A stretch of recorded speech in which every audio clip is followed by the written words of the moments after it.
Archangels, ghosts, and Bigfoot. Oh my. It's just another night for Supernatural Girls. Real stories, real answers to life's biggest supernatural mysteries. And now for another exciting interview with paranormal experts from this world and others. Here's your host, paranormal researcher Patricia Baker, on the one, the only Supernatural Girls.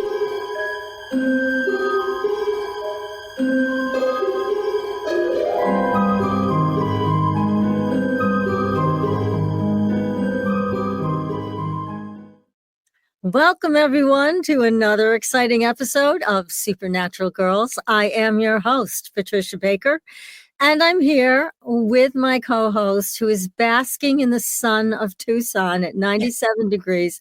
PK, I am so jealous. How are you? I'm doing fine. I just feel so nice and toasty warm. I can't believe it. Yesterday I froze. Today it's heat. Incredible. My gosh. Well, you can send some of it our way. We love it because it went back to winter the last 2 days. Well, in a couple of days, it's supposed to go back to winter. So I don't know what the world's going on, but it's crazy. I'll take this warmth right now because I am sick and tired of being cold. Yeah. Well, I'll tell you what. Me too. Me too. Yes. So tell us, what do we have to look forward to with the numbers? Firstly, this is a 3-month. And the universe is in a 9-year. So it's wrapping up and ending a lot of things. But the thing about the 3, it's all about communications, creativity, and in a way to say what's on your mind. Get it out and get it over with. No point in hiding all these things because it's going to peek out when you least expect it if you're not in control of it. But the 3-month gives us a lot of energy, a lot of power, and we get a chance to shine our light on things that are different, make the world more uplifting. And 3 is creative, and it's about communications of all forms. So we're all going to be working with that. So it's a good time to be a little more playful with what you do. And if there's someone in your life that you're a little fond of, nothing's going to hurt you by saying something. No point in stuffing it. And then next month when the 4 comes up, be a fault finding and a little bitchy. This way you can pet the puppy now so he's going to look forward to seeing you and being with you and all that good stuff. So the best part is if something's bothering you, because this is a 3 and it's easier to communicate, get it out now. Don't wait till next month because then you might end up regretting what you say. Not what, but how you say what you say. Yeah, the tone is very important. Oh, you betcha. Mm-hmm. Yes. You betcha. Makes a big difference. But everything is about creativity right now, communications of all forms. But we're still in a Mercury retrograde, right? But you know what?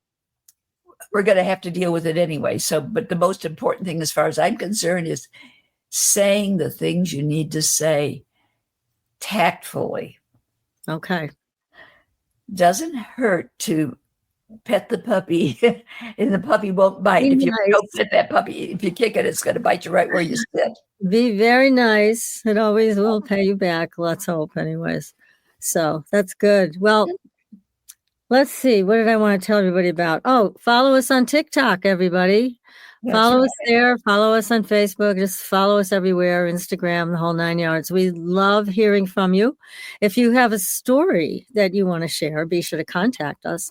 Oh, and PK, you didn't even know this yet. I just got notification that we were voted onto a list of the top 70 spookiest podcasts good. in the world. We are number 20. So hey. We only have 19 to go. We don't do any advertising. I thought that was pretty good. So anyway, it's fabulous. Thank you for telling me. Yeah, so very excited to share that. And as you guys out there listening, tell your friends, and hopefully next time we'll be number 1. So it was a nice honor. That definitely. It sounds fabulous. That's a feel good. Well, here we are at Creative Month in Communication. I like what we are. That's right. Mm-hmm. Okay. Now, good job. What a great guest we have for everybody tonight. He was here a couple weeks ago. Right. He was so stupendous. I had to invite him back because he's a prolific writer. He's got a number of books out there, and he has a bunch of topics that we'd like to cover. But tonight it's all about the third eye. So let me just give you a little info.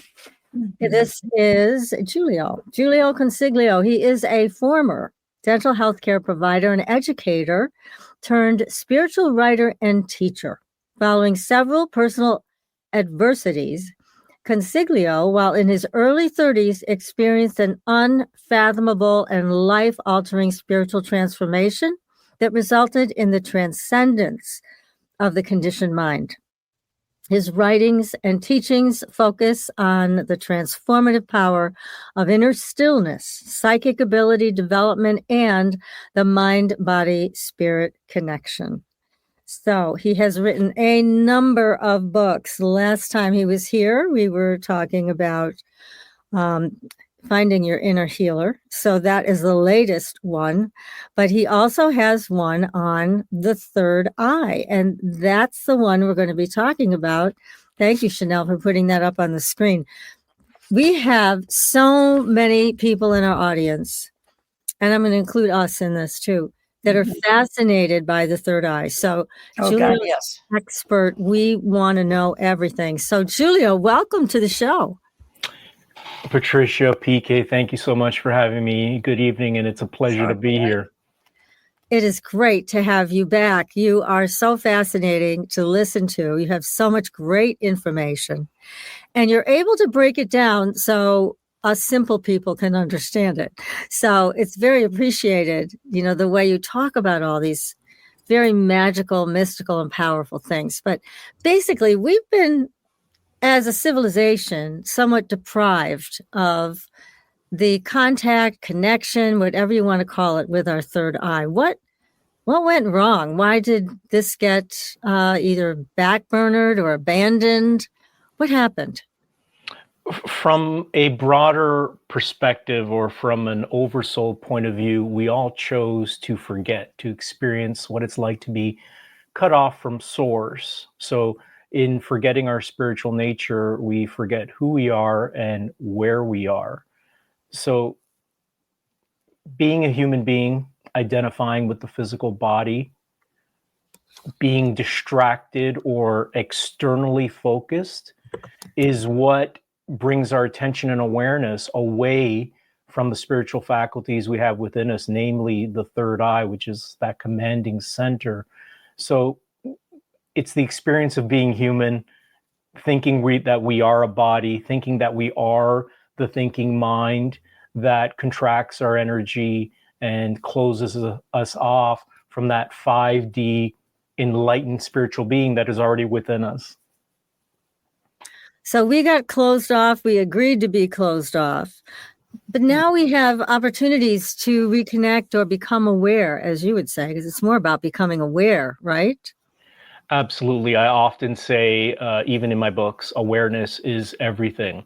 And the reason I say that is because we are actually such powerful spiritual beings that whatever we give our focus and attention to is what we give life to. So just as we have given life to the egoic thinking mind, we do have the ability to withdraw and reclaim our inner power, starve fear, and remember who we are, and allow those latent spiritual faculties, the chakras, namely, to come online and really assist us and guide us to live a very fulfilling and empowering life. There's a big difference. And you also have a book, something you've written about the inner stillness. And you mentioned last time you were here that you had a very still and quiet mind as a child, which I think is remarkable. And I'm very jealous because yeah, both us, PK and I have crazy thoughts that drive us more crazy because it just doesn't want to shut off. So it takes a lot to make it be quiet.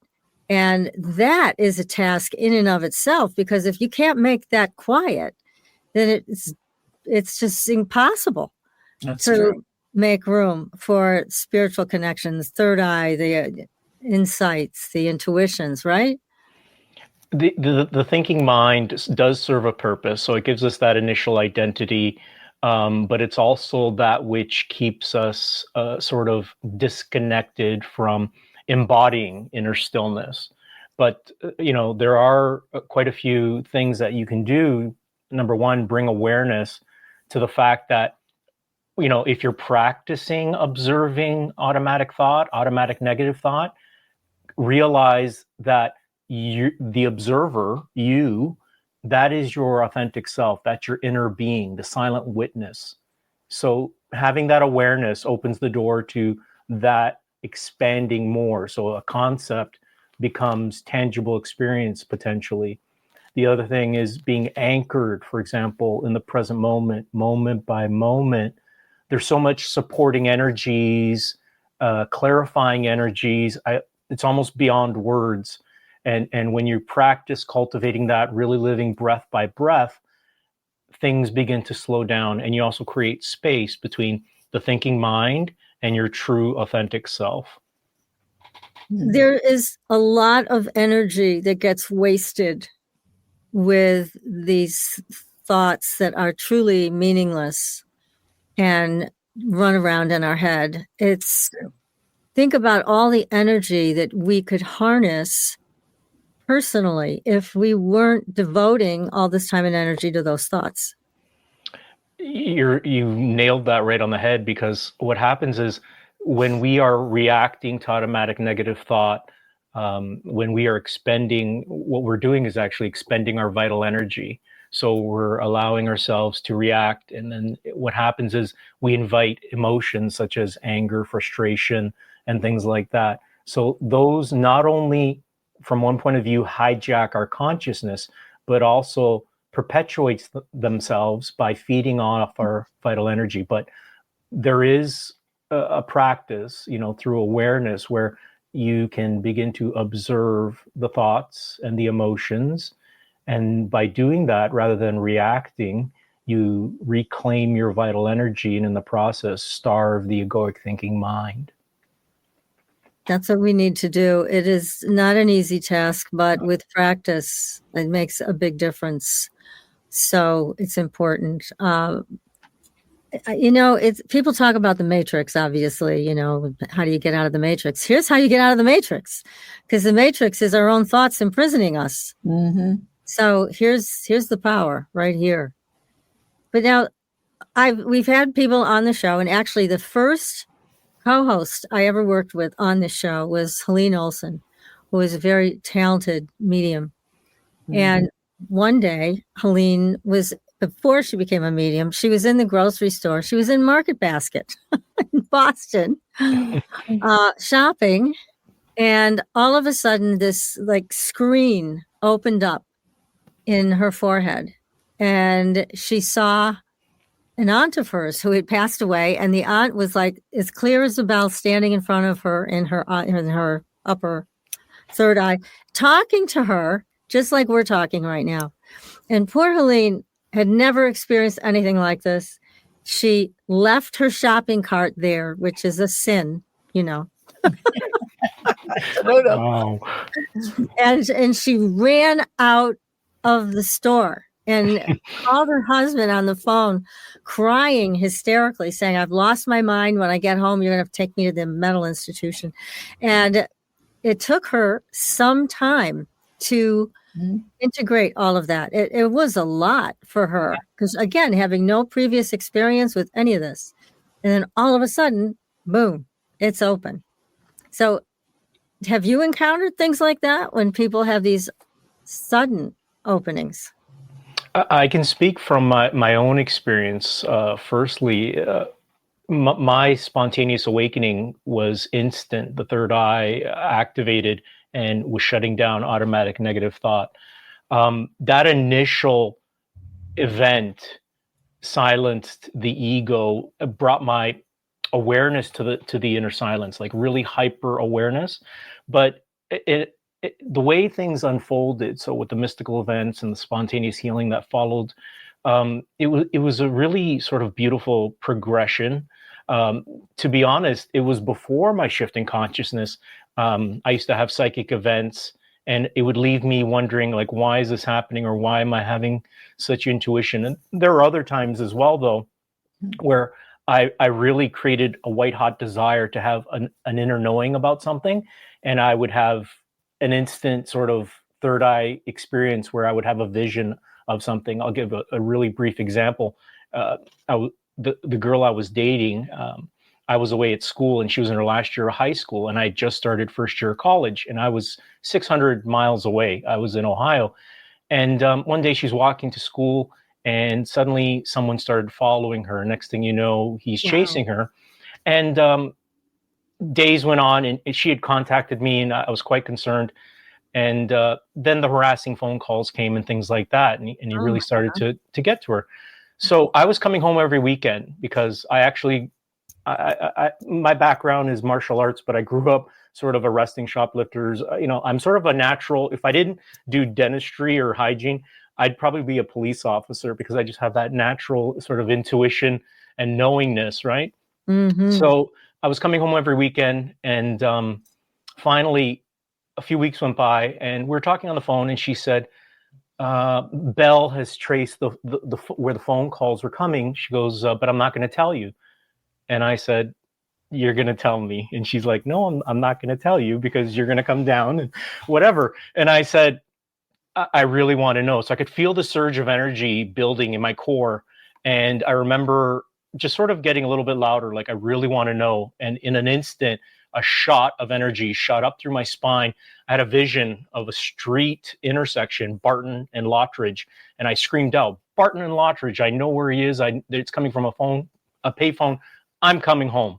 And, the police tried finding him. Took me a few more days, but I found him and had a talk with him, and basically he didn't bother her again. But that was just an example of something where the desire was just so intense that there was really no stopping that inner knowing. That's amazing. Oh my gosh. Yes, quite a protector you are. Wow.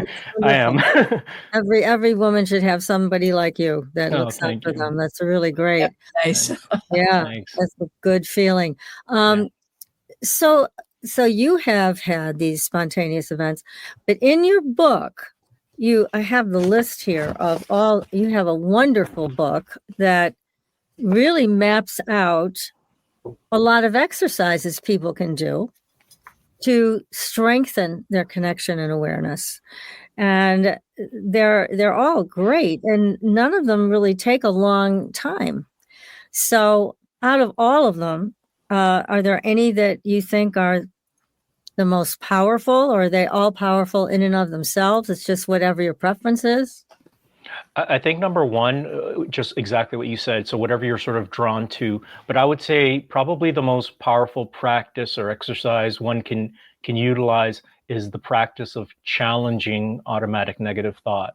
Because in having my awakening and initially having that experience where I was verbally, audibly through my chest told, challenge your thoughts. That's what sparked the third eye, and it spoke volumes to me. So the practice of challenging negative thinking is what takes back your power. So it's one thing to observe an automatic negative thought, so you're starving the ego and aligning with your highest self, but it's a whole other thing when you begin to challenge the negativity. And just like weightlifting, just like a muscle, the more you practice it, a few weeks, a month in, it actually becomes quite automatic. So when you negate the negativity, because we're bombarded with negativity, we really need to realize what we're doing really is creating an inner balance. And the balance is between the negativity and the conscious positive self. The ramifications, though, of challenging negative thinking are far reaching, more than we really understand, because that's how powerful we are. So can you give us an example of a negative thought that probably most of us have?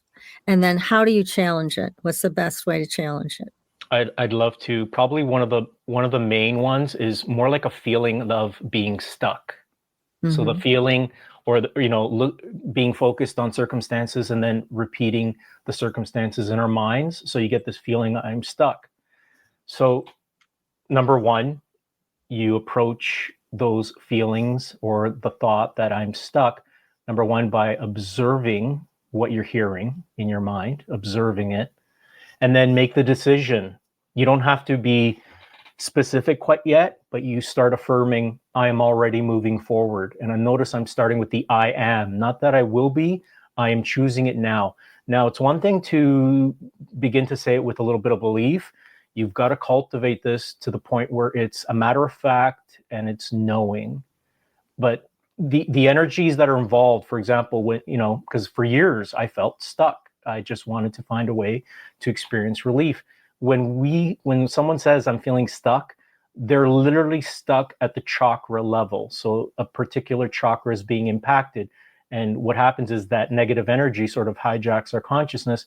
And so because we're unaware, and it, innocently so, we just don't have that understanding quite yet, we react. So we react to the negativity, we react to the feeling of being stuck. As human beings, we're conditioned to focus on circumstances. So it's taking a step back, observing, and then affirming your will. Because anything that sort of affirms what you really want out of life, that's being sponsored by the highest self. Mm-hmm. So you can make almost an opposite statement. I am free. I am flexible. I'm able to move on. I am moving on from this stuck place. What about just that incessant noise that we get? Like a song gets stuck in our head. I mean, I'm talking like it runs around and around. And I mean, I've caught myself thinking about some dumb song. I'm like, why is this using up space in what is this? And then what's the best way to stop it other than saying, knock it off? That's a great question. So what happens is when that sort of train of thought overtakes us, it's actually a signal to become incredibly present. So you don't want to resist it, because resisting it or reacting to it is sort of what will perpetuate it a little bit more. You're energizing it. When that happens, you want to bring your awareness to it and just observe it. Bring your awareness back to the present moment. So two things. So you're bringing awareness to it, observing, because if you're really, really observing it truly, again, going back to who we really are from a spiritual standpoint, what we look at dissolves. So it may not dissolve right away, but what you're looking at and seeing the illusory nature of it, recognizing, well, this is just a tape player trying to try to keep me distracted. You begin to take away the energy. So eventually it will, because you're not feeding it with reaction, eventually it has nothing to do but to die energetically.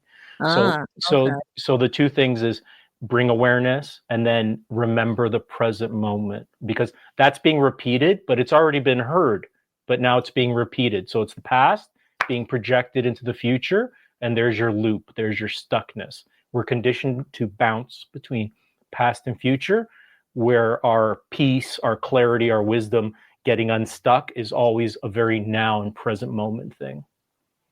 I would think it's a good practice to do all day long, but certainly people can make time for it right before they go to sleep at night.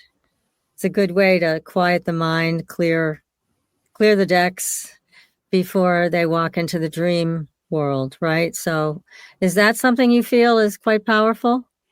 That's actually quite powerful. What happens is even dedicating, so if it's at the end of the night or even middle afternoon, dedicating 15 or 20 minutes of really bringing awareness, conscious awareness, but doing it consistently. That's the key, being consistent in your practice. I often say enlightenment is only the beginning. So you don't just awaken one time. Mastery is a moment by moment reawakening.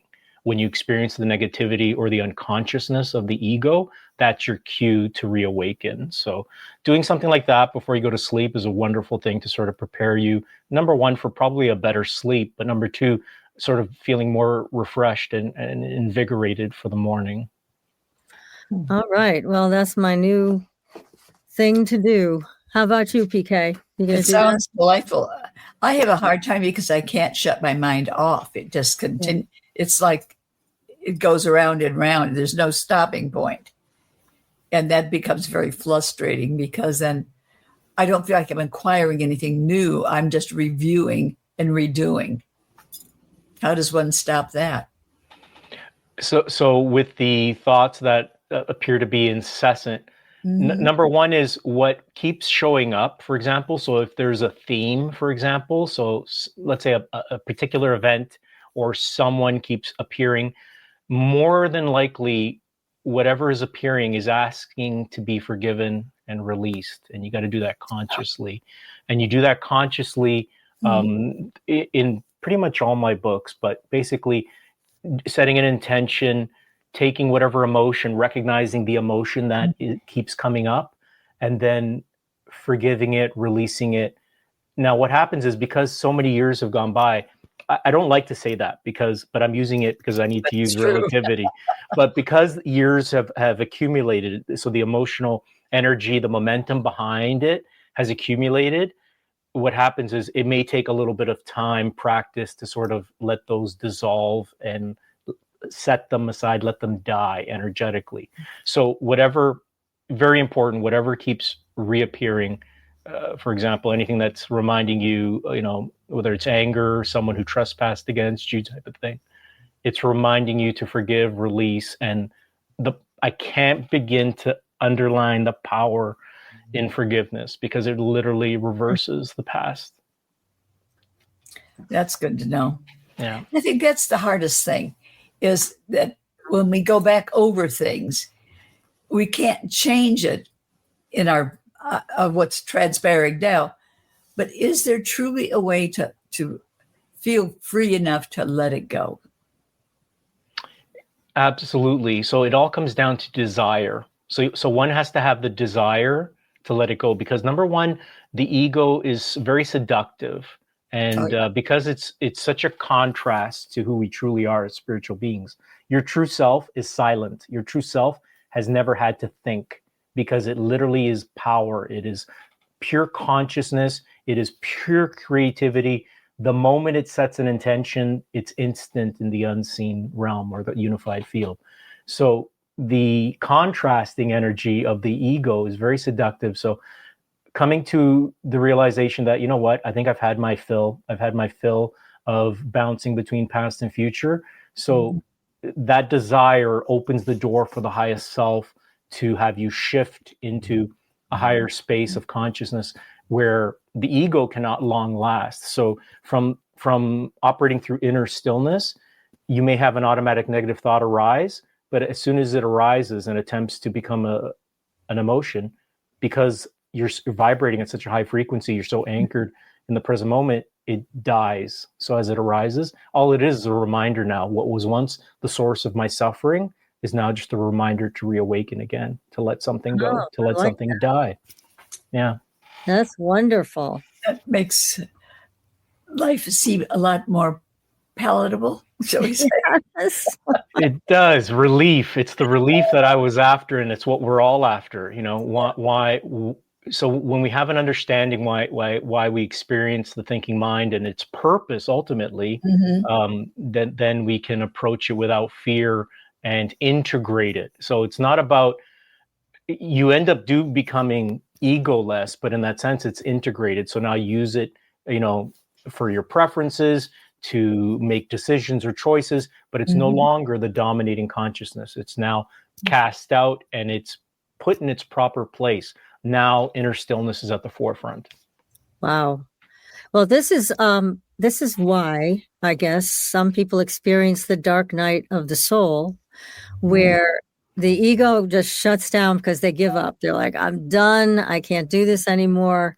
This is the end of me. And then it's the ego death, because then they have this transcendent experience at that time, right? It's what we're talking about is doing it more gradually. Hopefully it's not born out of total despair. However, it might be total despair some night. It may serve some people. So That's for your next surprise.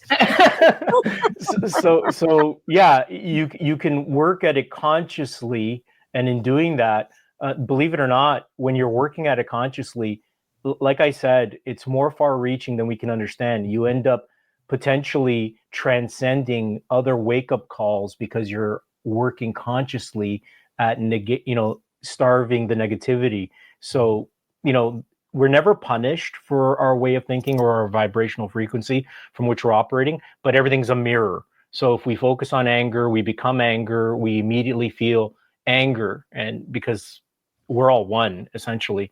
So you can't project upon anything or anyone without immediately feeling it. So when you realize that, we're not separate from each other, though it appears that way, there's really truly only oneness. Then you become very mindful of your thinking, the words you speak, and your vibrational frequency. You realize that's really your priority. That's your number one thing to focus on. Why do we, in going through that many times, punish ourselves? We do that for a few reasons. Number one, we don't realize that there is a level of awareness beyond the thinking mind. We are conditioned to automatically react to negativity. So we essentially, as human beings, we've only really understood what we've seen others do. So whether it was parents, a teacher, we've been trained to do really is reaction. Mm-hmm. So not having the awareness and then the reaction is why we do that to ourselves. And sometimes we punish ourselves because we haven't forgiven ourselves. So we need to really practice the self-forgiveness, because if you can't forgive yourself, release yourself of negativity, it's going to be very challenging to try to do it for someone else. So what you extend towards yourself is what you can extend towards others. In releasing yourself, forgiving yourself, what's the first step one must make to be able to forgive themselves? Because a lot of times we carry that as this big bale of hay on our backs that we can't escape from. How does one go about doing that? I love this question. One goes about doing that by recognizing the version of us that was behaving a certain way or doing the things that we did, had no awareness of self, had no awareness of the ramifications of behaving in such a way. So we take on the egoic thinking mind, and it essentially operates through us.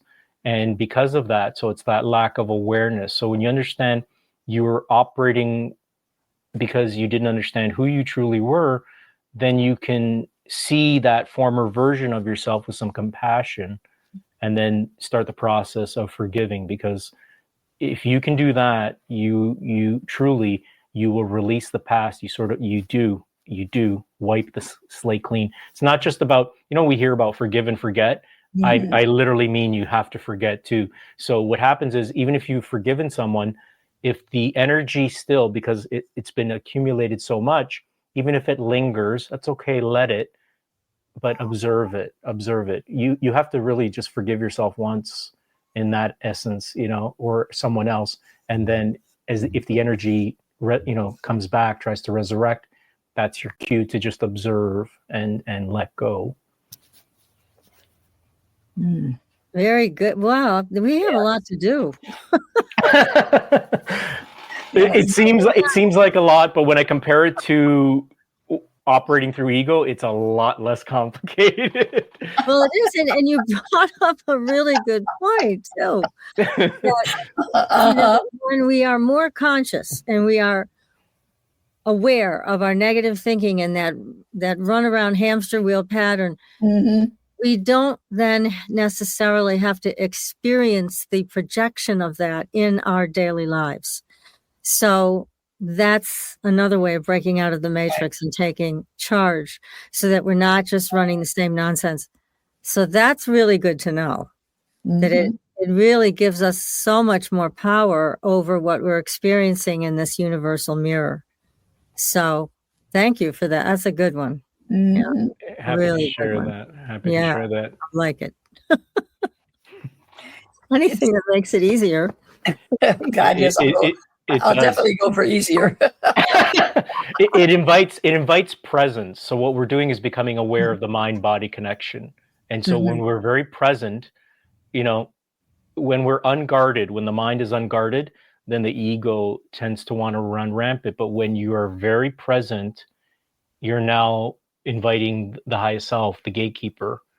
And anything, when we're really aligned with that highest self through stillness, nothing can withstand that power because it's unconditional love. And it, like a fire, will consume anything unlike it, anything that moves. That's great. Yeah. How are we able to learn to love ourselves with all this going on? That's a great question. We learn to love ourselves by going back to what I said earlier, understanding that the way we were operating from was an unconscious aspect. So it was a more asleep version of ourselves. We cultivate the self-love, and this is important to mention, not in an egotistical way, but in a compassionate way. So being more gentle with ourselves, being more kind towards ourselves, as that is cultivated, you won't be able to help but emanate that and extend that to others. It's incredibly powerful. It's incredibly powerful because in doing the shadow work, you recognize the value in one's life, and you realize that you are more than deserving of living a very fulfilling life. And anything is possible when you're operating through that heart-centered space, because you're connecting the higher chakras. And I always say every moment is quite literally a potential for a third eye activation. The surrender, the desire, the wanting to know another way, that opens the door from potential to possibility. How do we know that when we're getting these feelings that we can trust them? Because our mind is like a dartboard sometimes, and pulling in the real essence of what will help. How do we reach that stage? I love this question. The one thing you want to look at is, number one, is it fear-based, or do you feel like you're being divinely guided? So I'll give a quick example. I went to go look at a vehicle a couple of years ago, and my soul was railing against it. I had a knot in the pit of my stomach. The guy was trying to be a bit aggressive, and I said, I literally said, I need to go to the restroom for a minute, and because it was railing against it. So I knew that was just coming from a space of, that's not for me. Whereas, if it had been fear, how am I going to be able to do this? Or how am I going to be able to do that? Or am I going to get... So there's a difference between operating through fear, if it's fear, or if you're being divinely guided. There's a different energy to it. So it'll often be high vibrating. So the feeling, so when you get an initial impression of someone, you sort of, the thing is, because we're all connected through oneness, we're essentially telepathic. And the more you become aware of this, you read energy like a book. So you pick up these impressions and these feelings, and I vibe with this person, or people will say, I found, some people from my soul tribe. There's just that feeling.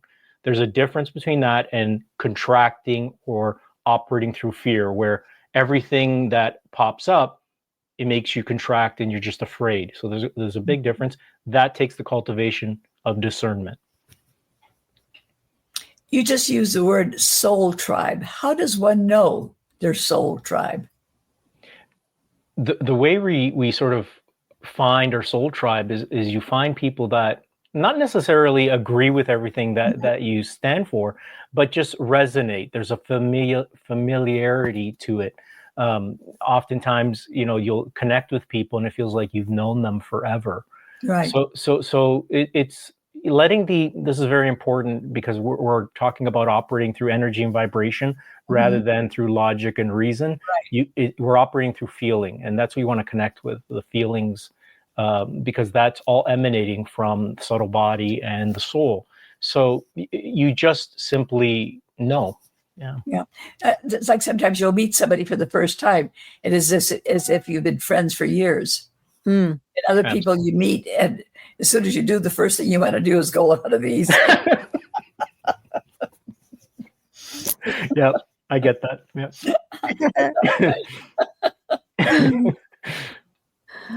Well, this is all fantastic information. And the name of your book is what? What do we got here?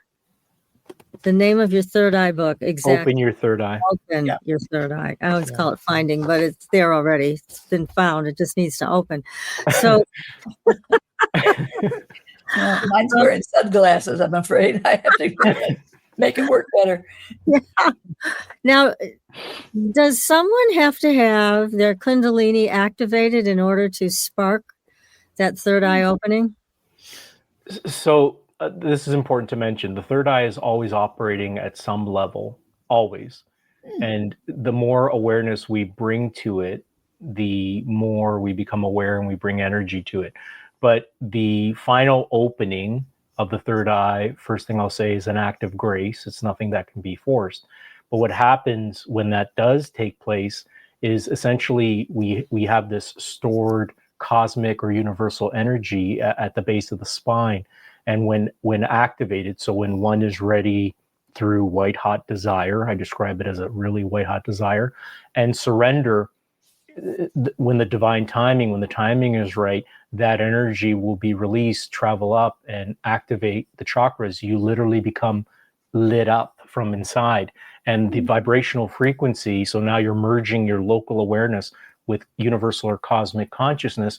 It's now integrated. So the local mind becomes one with the infinite, with the boundless mind. And that allows the third eye, the commanding center, to come online fully, silencing the ego. So the full activation of it is that Kundalini awakening, it's that cosmic energy. Okay, well, that's good to know. Yeah. And I wanted to also share with everybody that Jiulio does private sessions. Mm-hmm. And I highly recommend that you book something with Jiulio. Has a number of choices on his website. And I have to say, Jiulio, I was very impressed with your ability to, again, simplify a lot of things. And a lot of times it's the simplest statements that make the most impact. And that's what I experienced with you. Mm-hmm. But you also have a special skill that I haven't seen in anybody but one other person. And that is the ability to really connect to somebody's frequency to the point where they actually feel it. Now, our listeners may know and remember a show that we did not long ago about Marianne Shenefield, who I think was the ultimate genetic ET experience. She was physically blind, but in summary, very quickly, she had this inner sight that began, and she also thought she was going crazy, but so many years ago, before any of this was popular, but managed to make it work for her. And she could jump on somebody's frequency and tell you everything about that person. She could also affect that person's physical reality. Like, for example, I'd be in my office seeing a client and we'd smell cigarette smoke and nobody was allowed to smoke. But yet we're smelling it like somebody's in the room, like chain smoking away. So I would call Marianne. I'm like, Marianne, are you on my frequency? She's like, oh, I'm so sorry. I'm sitting here I'm so nervous and I'm smoking like a chimney. And I'm like, yes, I'm aware of it. That's incredible. A lot. But she's the only person that I've ever met in all these years that was able to do that. Now I find you can do the same kind of thing. You have a different style, but I noticed that. And how I noticed it is I asked you at the end of our session, I said, I've been feeling really lightheaded all day. And that's like not my thing. And then you said, well, because I've been tuning into you. And I went, now it makes sense. Because it was exactly as you described. You asked me, is it dizziness or is it elevation? And it was elevation because I felt like my energy was way up here. Okay. And I knew it wasn't coming from me because I was busy being it around, my house. So like, what is this? But then you told me what you were doing. That is quite a talent. And like I said, that I've never met anybody but Marianne who could do that. And that is a flexibility within you that allows you to jump onto anybody's frequency like that. And that's truly, in my opinion, a miraculous gift that you have. Thank you. I've always done it automatically. So even as a teenager, it's just more the hyper awareness that when I'm doing it, and combined with knowing what I set my intention on is done. And that is just backed by a lot of energy. Well, you have to be with someone to be able to exchange that kind of energy, or can say, Yeah. you and I speaking at this point in time, can this transpire at this level? There's no distance. So because we're all unified, so setting an intention, sending healing energy, there is no distance in the unified field. So it becomes very tangible at times. Yeah. Yes, I can attest to that. So that's remarkable. And again, I want to encourage everybody to go to your website and look at the categories and see if you'd like to have a session with Jiulio. It will be well worth your time to do something like this with Jiulio. So we have a lot more to get through, but I also had discussed with you the possibility of doing a short meditation for everybody. And we've got, I don't know, let me ask Chanel how much time before we get booted off the air. Where they kick us out. Tactful with what you We have have time, she said. Okay. Right. So maybe we could do a 5-minute meditation. Chanel, would it work? 5 minutes? Okay. Yes, she said 5 minutes. We can do that. Super. So what I'm being called to do basically a chakra activation exercise. So if you're down with that, we can do that. Yeah, let's do it. Great. Okay. So basically, we're gonna close our eyes and just take a few deep breaths, and I'm just gonna be guiding you. And just remember the present moment. Drop your shoulders and just relax. Just relax. I want to have you envision yourself sitting on a park bench. Temperature is perfect and the sun is shining on you. Take a few deep breaths. You're just in the moment. Just drop your shoulders again. And now I want you to imagine yourself vibrating higher. And we're going to start at the root chakra. Red represents it. So you're going to imagine a red ball of energy at the base of your spine, spinning at the perfect pace in a clockwise direction. And I want you to imagine the word activation being emitted from it. Feel yourself being anchored in the present moment. Feel the strength of being connected with Mother Earth. As that is being activated, you're going to bring your awareness slightly upward to the sacral chakra, where you're going to envision an orange ball of energy turning in a clockwise direction, spinning at the perfect speed. Feel the playfulness being emitted from it, the flow. See the word activation coming from it. Take a deep breath. Now we're going to move upward to the abdominal area. Solar plexus chakra, source of our will and our power to manifest. And you're going to envision a yellow ball of energy spinning freely with the word activating emitting from it, clockwise direction. Feel the fire, the transformative fire coming from it. Now we're going to move up to the heart chakra, green for charitable love. See it spinning in a clockwise direction. Feel the oneness, the love emitting from it with the word activation coming from it. Deep breath. We're going to move up to the throat chakra, blue in color. It's where we express our highest truths. And you're going to see a blue ball of energy spinning in a clockwise direction with the word activation coming from it. Feel clarity. Deep breath. And now we're going to bring our attention to the space between our eyebrows. Third eye chakra.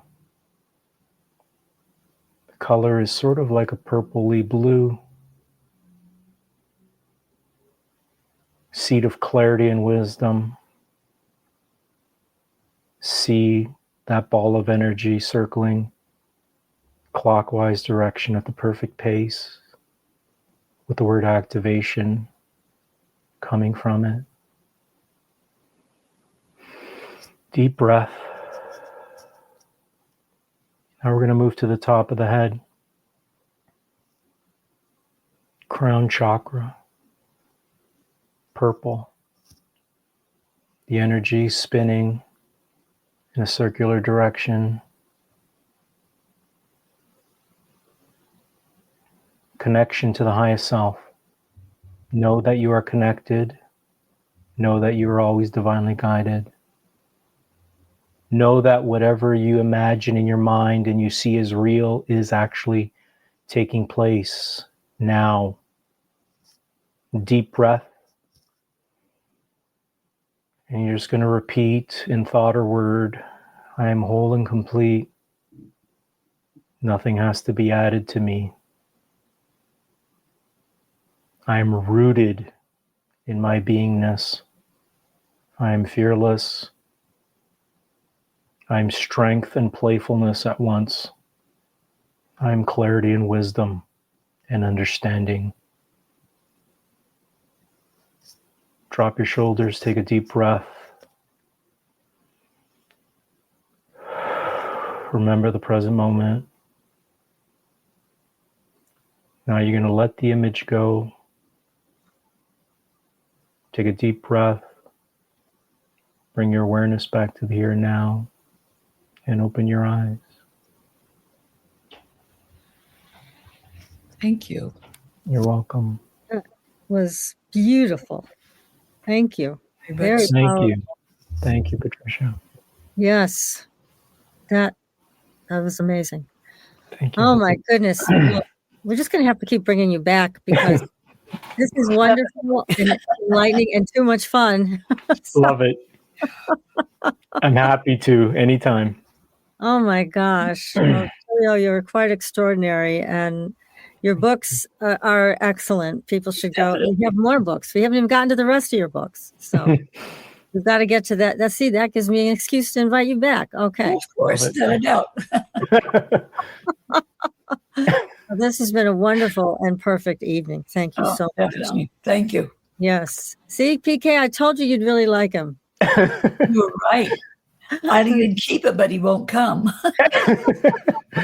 You two are too kind and generous. I appreciate you both very much. Oh. Thank you. No, it's been a delight for us. Yes, it's an honor having you here. I've learned Thank so you. much, and I know our audience has, PK has. We've done some good work here tonight on ourselves. So, Definitely. yes. Love So we're being told we got to wrap. So I don't want to. Security. I know, really. So you're gonna come up with the book. And on that note, we will be back next week with another terrific show, I promise. So until then, we will see you on the Blue Highway. Good night, everyone. Good night. Thank you. Thank you.